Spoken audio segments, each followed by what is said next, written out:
চিকিৎসা গ্রহণ করতে পারছেন খালেদা জিয়া, জানালেন ডাক্তার জাহিদ। গুজবে কান না দেওয়ার আহ্বান, সার্বক্ষণিক খোঁজ খবর রাখছেন তারেক রহমান।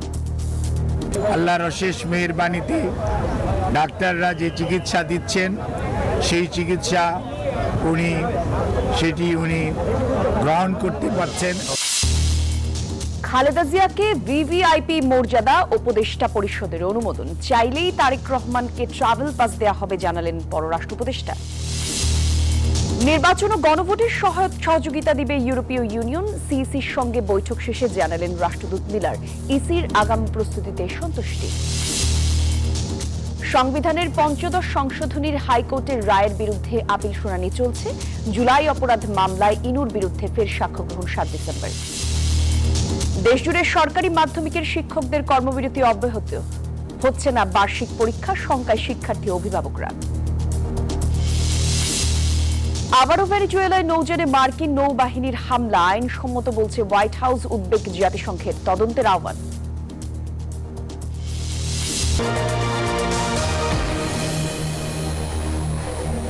দর্শক আমন্ত্রণ আপনাদের সবাইকে নিউজ 24 সংবাদে। আমি জান্নাতুল কুলি আছি সাথে। শিরোনাম দেখছিলেন, বিআরবি কেবল সংবাদ শিরোনাম, জানাবো বিস্তারিত।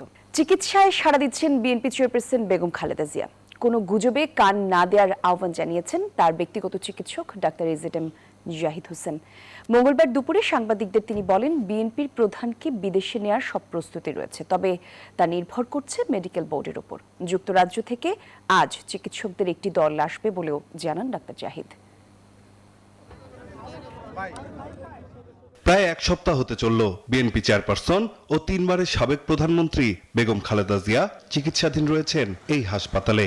এরই মধ্যে তার স্বাস্থ্য নিয়ে নানা গুজবও ছড়িয়েছে, যা নিয়ে উদ্বেগ উৎকণ্ঠা দলের নেতাকর্মী সহ দেশের প্রতিটি মানুষের মাঝে।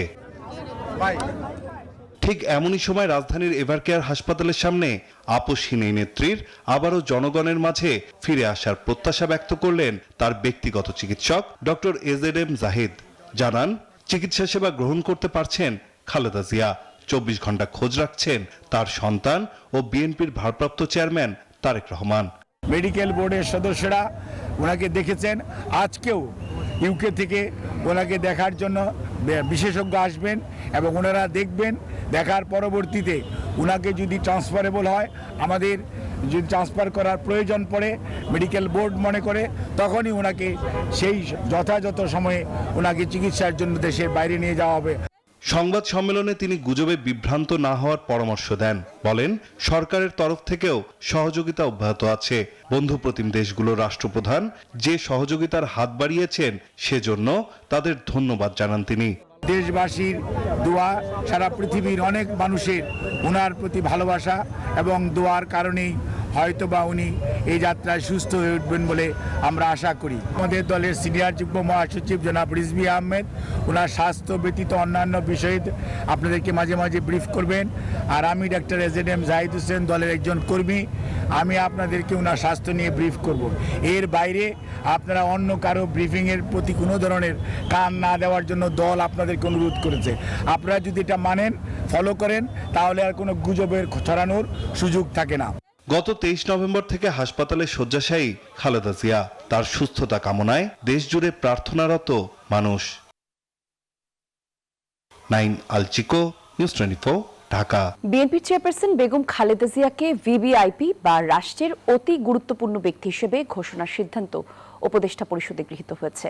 মঙ্গলবার সকালে প্রধান উপদেষ্টার বাসভবন যমুনায় পরিষদের একটি বিশেষ সভা অনুষ্ঠিত হয়। পরে সংবাদ সম্মেলনে আসেন পরিকল্পনা উপদেষ্টা ডক্টর ওয়াহিদুদ্দিন মাহমুদ। জানান, বেগম জিয়াকে প্রয়োজনে বিদেশে নেয়ার পরিকল্পনা রয়েছে সরকারের। বৈঠকের মূল এজেন্ডা ছিল সাবেক প্রধানমন্ত্রী খালেদা জিয়ার শারীরিক অবস্থা ও তার মর্যাদা। বেগম খালেদা জিয়ার বর্তমান শারীরিক অবস্থা বিবেচনায় হাসপাতালে তার নির্বিঘ্ন চিকিৎসা, প্রয়োজনে উন্নত চিকিৎসার জন্য বিদেশে নিয়ে যাওয়ার পরিকল্পনা, তার নিরাপত্তা ও যাতায়াতের সুবিধা এবং উচ্চ মর্যাদা বিবেচনায় তাকে রাষ্ট্রের অতি গুরুত্বপূর্ণ ব্যক্তি ভিভিআইপি ঘোষণা করার সিদ্ধান্ত নেওয়া হয়। তারেক রহমান এখনো ট্রাভেল পাস চাননি, চাইলেই তা ইস্যু করা হবে জানিয়েছেন পররাষ্ট্র উপদেষ্টা মোহাম্মদ তৌহিদ হোসেন। মঙ্গলবার দুপুরে পররাষ্ট্র মন্ত্রণালয়ে সাংবাদিকদের এসব কথা জানান তিনি। বলেন, খালেদা জিয়াকে বিদেশে নেওয়ার সব প্রস্তুতি আছে। ট্রাভেল পাস উনি চাইলেই ইস্যু হবে। এটা এখনো চান নাই, আমার জানার মতো এখনো চান নাই। ওনার কাছে কোন পাসপোর্ট আছে স্যার? এটা বলতে পারবো না আমি। আর বেগম জিয়াকে বিদেশ নেওয়ার বিষয়ে কোনো আলোচনা আপনাদের? না, ওটার প্রস্তুতি আছে, যদি প্রয়োজন ডাক্তাররা বললে তখন তো নিয়ে যাওয়া হবে।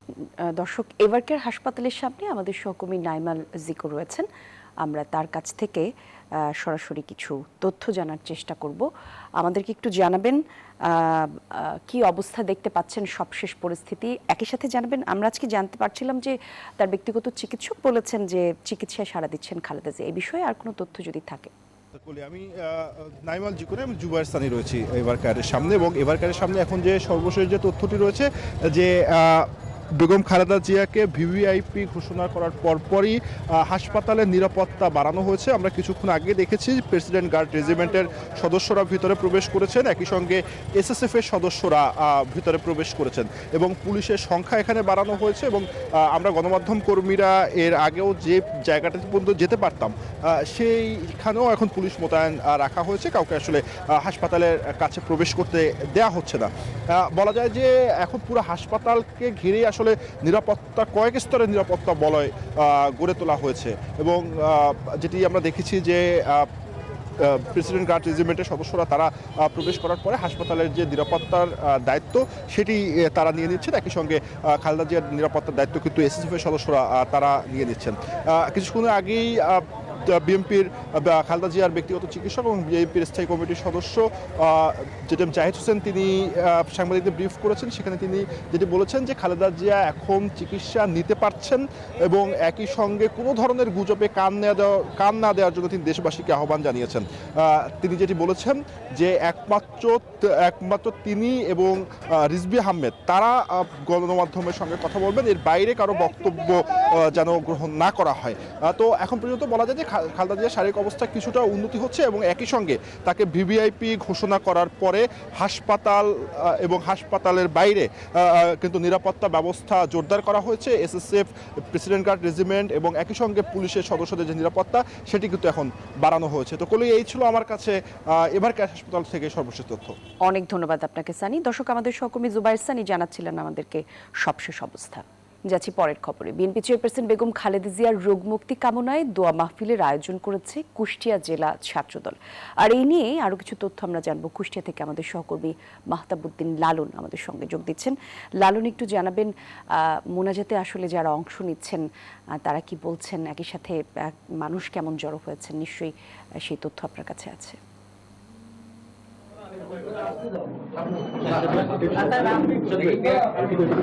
ধন্যবাদ জান্নাতুল কলি। আমি এই মুহূর্তে রয়েছি কুষ্টিয়া জেলা বিএনপি কার্যালয়ে। এই জেলা বিএনপি কার্যালয়ে কিন্তু আসলে যারা উপস্থিত হয়েছেন তারা কিন্তু আসলে দেশনেত্রী বেগম খালেদা জিয়ার যে রোগমুক্তি কামনা, সেই রোগমুক্তি কামনার জন্য কিন্তু আসলে দোয়া মাহফিলের আয়োজন করেছে। ইতিমধ্যেই কিন্তু আসলে অনুষ্ঠানটি শুরু করার মুহূর্তেই আসলে রয়েছে।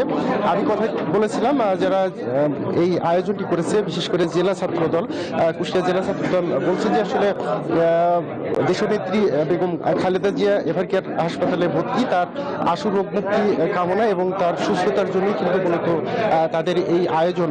আমি তাদের সাথে কথা বলে যতটুকু জেনেছি যে তারা কিন্তু আসলে কয়েকদিন ধরেই বিভিন্ন মসজিদ বা বিভিন্ন মাদ্রাসায় কিন্তু এই দোয়ার আয়োজন করেছে এবং আজকে যে অনুষ্ঠানটি আয়োজন করেছে সেটি জেলা বিএনপির কার্যালয়ে। আমি একটু কথা বলতে চাই, জেলা ছাত্রদলের সদস্য সচিব আমার সাথে আছেন। আপনার কাছ থেকে একটু জানতে চাই যে আসলে আপনারা দেশনেত্রীর রোগ মুক্তি কামনায় কি আয়োজন করেছেন আজকে? দেখুন, আপনারা জানেন যে আমাদের বিএনপির চেয়ারপারসন, আমাদের বাংলাদেশের সাবেক সফল প্রধানমন্ত্রী দেশনেত্রী বেগম খালেদা জিয়া স্বৈরাচারী হাসিনা সরকারের সময় তাকে একটা মিথ্যা বানোয়াট মামলা দিয়ে 2 বছর একটি স্যাঁতসেঁতে পুরাতন কারাগারে রাখা হয়েছিল এবং আমরা মনে করি যে তাকে হয়তো বা ফুড পয়জনিং দিয়ে তাকে এই অবস্থায় নিয়ে যাওয়া হয়েছে। এখন তিনি গুরুতর অসুস্থ, তিনি হাসপাতালে চিকিৎসাধীন আছেন। আমরা দোয়া করি এবং আমরা কুষ্টিয়া জেলা ছাত্রদলের পক্ষ থেকে আজকে আমাদের দেশনেত্রী বেগম খালেদা জিয়ার জন্য একটি দোয়ার আয়োজন করেছি। আল্লাহ যেন আমাদের নেত্রীকে পূর্ণ সুস্থতা দেন। অনেক ধন্যবাদ আমাদের সহকর্মী মাহতাবুদ্দিন লালুনকে। কুষ্টিয়া থেকে সবশেষ তথ্য জানাচ্ছিলেন তিনি। আর এ পর্যায়ে জানাবো জেরসারেম নির্বাচনের পথে।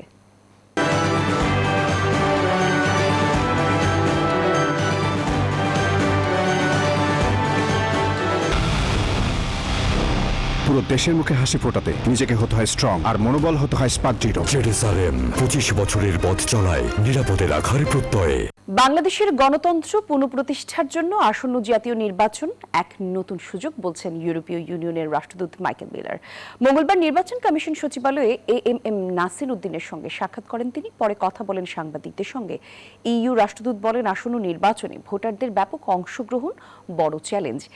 জাতীয় নির্বাচন এবং গণভোটের চ্যালেঞ্জ মোকাবিলায় আনুষঙ্গিক বিভিন্ন সহযোগিতা দেওয়ার আশ্বাসও দেন তিনি। I was impressed by the level of advanced preparation of the Election Commission and the advanced consideration of the logistical challenges that holding an election and a referendum on the same day will imply. Shariatpur সংসদীয় আসন 1 পালং Jazeera Padma সেতু চালুর পর অন্যান্য জেলার উন্নয়ন হলেও ঢাকার খুব কাছের জেলার এই আসনটি আজও অবহেলিত। যদিও নির্বাচনকে কেন্দ্র করে ভোটারদের কাছে টানতে সমস্যার সমাধানের নানা আশ্বাস দিচ্ছেন প্রার্থীরা। আর নতুন ভোটাররা বলছেন, দল নয় যোগ্য প্রার্থীকেই নির্বাচিত করতে চান তারা। পদ্মা তীরবর্তী শরীয়তপুরের প্রধান আসন পালং জাজিরা। নদী ভাঙ্গন কবলিত এই জনপদটি কৃষি প্রধান ও খাদ্যশস্য উৎপাদনে গুরুত্বপূর্ণ অঞ্চল হিসেবে পরিচিত। পদ্মা সেতু চালুর পর এক নিদারুণ সম্ভাবনাময় ছিল এই আসনটি। তবে সেতু চালুর পর এই অঞ্চলের মানুষের প্রত্যাশা ও সম্ভাবনার দ্বার কোনোটিই খোলেনি। এমন প্রেক্ষাপটেই নির্বাচন ঘনিয়ে আসায় ভোটারদের কাছে টানতে এলাকার উন্নয়নে নানান প্রতিশ্রুতি দিচ্ছেন বিভিন্ন দলের সম্ভাব্য প্রার্থীরা। জনগণের যে দুর্ভোগ যে আছে, যেটা শিক্ষা নিয়ে, স্বাস্থ্য নিয়ে এবং বিভিন্ন অবকাঠামো নিয়ে, বিশেষ করে নদী শাসনের ব্যবস্থা নিয়ে আমি কাজ করবো ইনশাল্লাহ। তাদের কৃষি পণ্যের ন্যায্য মূল্য নিশ্চিত হয়, কৃষি পণ্য সংরক্ষণের ব্যবস্থা নিশ্চিত হয়, নারী এবং শিশুদের অধিকার প্রতিষ্ঠিত হয় এবং তাদের নিরাপত্তা নিশ্চিত হয়। এই বিষয়গুলোই হচ্ছে এখানকার মানুষের প্রত্যাশা। তরুণ নেতৃত্ব হিসেবে আমরা যদি সংসদে যেতে পারি, না যেতে পারলেও আমরা করব। আমাদের জনগণরা যদি আমাদেরকে ভোট নাও দেয়, তারপরও আমরা চেষ্টা করব সর্বোচ্চভাবে। তবে সড়ক যোগাযোগ ব্যবস্থার উন্নতি ও নদী ভাঙন রোধে প্রয়োজনীয় ব্যবস্থা নিবে যে প্রার্থী, তাকেই জনপ্রতিনিধি হিসেবে নির্বাচিত করতে চান সাধারণ ভোটাররা। পদ্মা সেতু হওয়ার পর আমাদের যে শরীয়তপুর জেলা, এটা একটা সম্ভাবনাময় জেলা হওয়ার কথা ছিল, বেশ ভালোভাবে পট পরিবর্তন হওয়ার কথা ছিল, কিন্তু তেমন কোনো পরিবর্তন আসেনি। একমাত্র যে সড়ক যোগাযোগ ব্যবস্থা, সেই সড়ক যোগাযোগ ব্যবস্থাটা এখনো কিন্তু ভঙ্গুর অবস্থায় আছে। সামনে যদি কেউ ভালো করে, এই ভালো কাজের জন্য আমরা ভালো একটা ব্যক্তি চাই। যে দলের থেকে হোক, তাদের থেকে দাবি আমাদের যদি আমাদের একটা কোলেস্টার দেয়, আমরা যদি কোলেস্টারের মাল মজুত করতে পারি। এদিকে সুষ্ঠু ও অবাধ পরিবেশ নিশ্চিতের তাগিদ দিয়েছেন সুশীল সমাজের প্রতিনিধিরা। নতুন প্রজন্ম সহ এদেশের সকল সমাজ যাতে ভোট কেন্দ্রে যায়, ভোটে অংশগ্রহণ করার জন্য যে এই পরিবেশ, সেই পরিবেশটা নিশ্চিত হয়। নির্দিষ্ট কোনো দল বা ব্যক্তি নয়, এই অঞ্চলের মানুষের বিভিন্ন সমস্যা ও সংকট থেকে উত্তরণে কাজ করবেন যে প্রার্থী, তাকেই ভোট দিতে চান এই অঞ্চলের মানুষ। Desk report, news 24। সেনাবাহিনীর নবীন ক্রেডিট অফিসারদের একবিংশ শতাব্দীর চ্যালেঞ্জ মোকাবেলায় প্রস্তুত থাকার আহ্বান জানিয়েছেন সেনাপ্রধান জেনারেল ওয়াকারুজ্জামান। সকালে চট্টগ্রামের ভাটিয়ারির মিলিটারি একাডেমিতে শীতকালীন রাষ্ট্রপতি কুচকাওয়াজ অনুষ্ঠানে এসব কথা বলেন তিনি। একই সঙ্গে তিনি বলেন, মাতৃভূমির সার্বভৌমত্ব রক্ষাই নবীন অফিসারদের প্রধান এবং একমাত্র দায়িত্ব। আর দেশের সীমানা পেরিয়ে সেনাবাহিনী বহির্বিশ্বেও উল্লেখযোগ্য অবদান রেখেছে বলে জানান সেনাপ্রধান। এবারের কুচকাওয়াজে 89তম BMA দীর্ঘমেয়াদী কোর্সে 184 জন ও 60তম বিশেষ কোর্সে 20 জন অফিসার ক্রেডিট অংশ নেন। আমার প্রত্যাশা, তোমাদের সাথে নিয়ে বাংলাদেশ সেনাবাহিনী উত্তরোত্তর উন্নত সমৃদ্ধ হবে, দেশের মানুষের আস্থা অর্জন করবে এবং একবিংশ শতাব্দীর জন্য উপযুক্ত নেতৃত্ব তৈরি হবে ইনশাআল্লাহ। পঞ্চদশ সংশোধনী মামলায় আপিলে পক্ষভুক্ত হলেন বিএনপি মহাসচিব মির্জা ফখরুল ইসলাম আলমগীর। মঙ্গলবার সকালে আপিল বিভাগে এই আবেদন জানানো হয়। পরে আবেদন মঞ্জুরের আদেশ দেন আদালত। তত্ত্বাবধায়ক সরকার ব্যবস্থা বাতিল সহ সংবিধানের পঞ্চদশ সংশোধনীতে আনা কয়েকটি বিষয় অবৈধ ঘোষণা করে রায় দিয়েছে হাইকোর্ট। আর একই সঙ্গে সংবিধানের গণভোটের বিধান ফিরিয়ে আনেন আদালত। আর সেই রায়ের বিরুদ্ধে আপিল করা হয়। আলাদা 3টি আপিলের শুনানি ফের বুধবার নির্ধারণ করা হয়েছে। দ্বিতীয় দিনের মতো 4 দফা দাবিতে সারা দেশের সরকারি মাধ্যমিক ও প্রাথমিক বিদ্যালয়গুলোতে লাগাতার কর্মবিরতি পালন করেছেন শিক্ষকরা। আর এতে বিভিন্ন জেলায় স্থগিত রয়েছে বার্ষিক পরীক্ষা। বরিশালে সকাল থেকেই কর্মবিরতি শুরু করেছেন সরকারি মাধ্যমিক বিদ্যালয়ের শিক্ষকরা। বন্ধ রয়েছে প্রি টেস্ট এবং বার্ষিক পরীক্ষাও। এতে করে বিপাকে পড়েছেন শিক্ষার্থী অভিভাবকরা। এদিকে শিক্ষকদের অভিযোগ, ধারাবাহিক আন্দোলন করলেও আমলে নেয়নি কর্তৃপক্ষ। দাবি পূরণ না হলে কঠোর কর্মসূচির হুঁশিয়ারি দেন তারা। অন্যদিকে বগুড়া, খুলনা এবং চুয়াডাঙ্গায় টানা পূর্ণ দিবস কর্মবিরতি পালন করছেন শিক্ষকরা। উন্নয়নের মূল ধারায় আদিবাসীদের এখনো অন্তর্ভুক্ত করা যায়নি বলে মন্তব্য করেছেন টিআইবির নির্বাহী পরিচালক ডক্টর ইফতেখারুজ্জামান। মঙ্গলবার সকালে রাজধানীর মাইডাস সেন্টারে ট্রান্সপারেন্সি ইন্টারন্যাশনাল বাংলাদেশ আয়োজিত সামাজিক নিরাপত্তা কর্মসূচিতে আদিবাসী জনগোষ্ঠীর অন্তর্ভুক্তি, সুশাসনের চ্যালেঞ্জ ও উত্তরণের উপায় শীর্ষক সংবাদ সম্মেলনে তিনি এই মন্তব্য করেন। এ সময় সামাজিক নিরাপত্তা কর্মসূচির তালিকাভুক্ত হতে 500 থেকে 10,000 টাকা পর্যন্ত ঘুষ দিতে হচ্ছে বলেও অভিযোগ তোলেন তিনি। বলেন, আদিবাসীদের সাংবিধানিক স্বীকৃতি দিতে হবে। পার্বত্য অঞ্চলের শান্তি প্রতিষ্ঠা, আদিবাসীদের অধিকার নিশ্চিত করার বিষয়টি বাংলাদেশের কোনো সরকারের হাতে না। পার্বত্য অঞ্চলে শান্তি প্রতিষ্ঠার যে মূল চাবিকাঠি আমি মনে করি যে আমাদের সেনাবাহিনীর হাতে। মূলত সেটি পার্বত্য অঞ্চল সেনাবাহিনীর কর্তৃত্বাধীন, মূলত বলছি আমি, এবং তারাই পারে আমি মনে করি শান্তি প্রতিষ্ঠা করার জন্য। এবারে বিজয় মাসের খবর। দুয়ারে কড়া নাড়ছে শীতকাল। মাঝ অগ্রহায়ণেই শীতের আমেজ শুরু হয়েছে দেশের বিভিন্ন অঞ্চলে। এই শীতকে ঘিরে নানা পরিকল্পনা সাজাচ্ছেন সাধারণ মানুষ। এই শীত কারো কারো কাছে রবি শস্য ফলানোর উপযুক্ত সময়, আবার কারো কাছে পিঠাপুলির আনন্দ, আর কারো কাছে আবার ঘুরে বেড়ানোর প্রত্যাশিত সময়। প্রতি বছরই শীত ধরা দেয় সবার কাছে যার যার মতো করে। শীতের গল্প জানাচ্ছেন সহকর্মী রিশাদ হাসান, আর ছবি তুলেছেন আরেক সহকর্মী মেহেদী হাসান সুমন।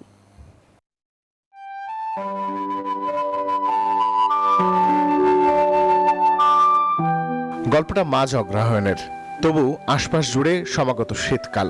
ঘন কুয়াশার চাদরে ঢাকা চারিদিকে, তখনও উকি দেয়নি সূর্য। অতঃপর দেখা মিলল সূর্যের। মাঠে রোজকার মতন ব্যস্ত সময় পার করছেন কৃষক। তাদের কেউ চাষ দিয়ে জমি প্রস্তুত করছেন রবি শস্যের জন্য, আবার কেউ বা বীজ বপনে ব্যস্ত। কুয়াশা মাড়িয়ে শীতের সকালে কৃষকের এমন ব্যস্ততা আশা জাগা নিয়ে সুন্দর আগামীর জন্য। কুমড়োর ফুলগুলো বাজারে বিক্রির জন্য প্রস্তুত করছেন চাষি। সাত সকালে বাজারের উদ্দেশ্যে যাত্রা তার, সঙ্গী হলুদ কুমড়ো ফুল। শীতের সকালে উঠানে রোদ পোহানো তো আছেই, সেই সাথে শীত নিয়ে নানা মানুষের নানা পরিকল্পনা। শীত মানেই যেন ভ্রমণ পিপাসুদের নিরন্তর ঘুরে বেড়ানো। রবি শস্য চাষের সময়টা যেমন শীতকাল, ঠিক একইভাবে কারো কাছে শীত মানে পিঠাপুলির উৎসব। গাজর, টমেটো, ফুলকপি, এগুলো সবই শীতের সবজি। শীতকালীন সবজি যেমন চাষ করার জন্য শীত ভালো, খাইতেও কিন্তু শীত ভালো। পিঠাটা তো খাওয়া ওটা বন্ধই হয়ে গেছে। আবার আমাদের শীতের কাপড় চুপড় এটা নিয়ে একটা সামনে একটা চিন্তা ভাবনা আছে, কি করি। খেজুরা গুড়ের শ্যামাই, হাতে কাটা, তারপর চিটি পিঠে, তেলের পিঠে, পাটিসাপটা পিঠে, বিভিন্ন ধরনের আমার ভাব অনেক কষ্ট করে তৈরি করে আত্মীয় স্বজন, পাড়া প্রতিবেশী সবাইকে মিলামিশাই নিয়ে আমরা খাওয়া দাওয়া করছি। শুধু তাই নয়, ঘন কুয়াশার সাথে শিশির করাও যোগ দিয়েছে প্রকৃতির শীত উৎসবে। রোদে আড়মোড়া ভাঙছে পাখিরাও। খেজুর গাছটা প্রস্তুত শীতের সবটুকু নিংড়ে দিতে। আর এই রস আস্বাদনের জন্য শীত যেন হাতছানি দিয়ে রাখছে সবাইকে। শীতকাল ভুলিয়ে দেয় পুরনো সবকিছু, সম্ভাবনার সবটুকু নিয়ে আসে শীত। কবি মহাদেব সাহার ভাষায়, শীতের সেবায় সেরে উঠি, ভালো হই। রিশাদ হাসান, নিউজ 24, মানিকগঞ্জ। এই শীতে নরম ও কোমল স্কিনের জন্য ব্যবহার করুন ভ্যাসলিন ডিপ রিস্টোর। যুক্তরাজ্যের ওষুধ শিল্পে বড় স্বস্তি। মার্কিন বাজারে আগামী 3 বছর কোনো শুল্ক ছাড়াই ওষুধ রপ্তানি করতে পারবে দেশটি। বিবিসি জানায়, মূলত মার্কিন প্রেসিডেন্ট ডোনাল্ড ট্রাম্পের শুল্ক আরোপের হুমকি এড়াতেই এই সমঝোতা। তবে এর বিনিময়ে ন্যাশনাল হেলথ সার্ভিসের ঔষধের দাম বাড়াতে রাজি হয়েছে ব্রিটিশ সরকার, যা গত 20 বছরে এই প্রথম। চুক্তির ফলে অঙ্গরাজ্যের অন্তত 500 কোটি পাউন্ডের রপ্তানি বাণিজ্য এবং বিনিয়োগ রক্ষা পাবে। তবে স্বাস্থ্য বাজেটে বাড়তি খরচের চাপ বাড়া নিয়ে সতর্ক করেছেন বিশ্লেষকরা।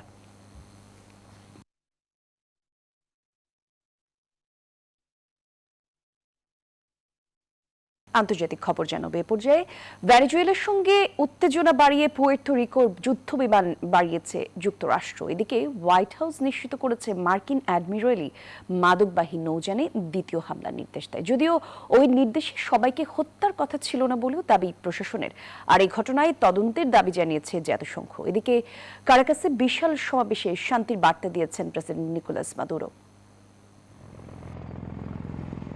ভেনেজুয়েলা ইস্যুতে উত্তেজনা এখন চরমে। পুয়ের্তো রিকোর ঘাঁটিতে বেড়েছে মার্কিন মেরিন কোরের যুদ্ধ বিমানের আনাগোনা।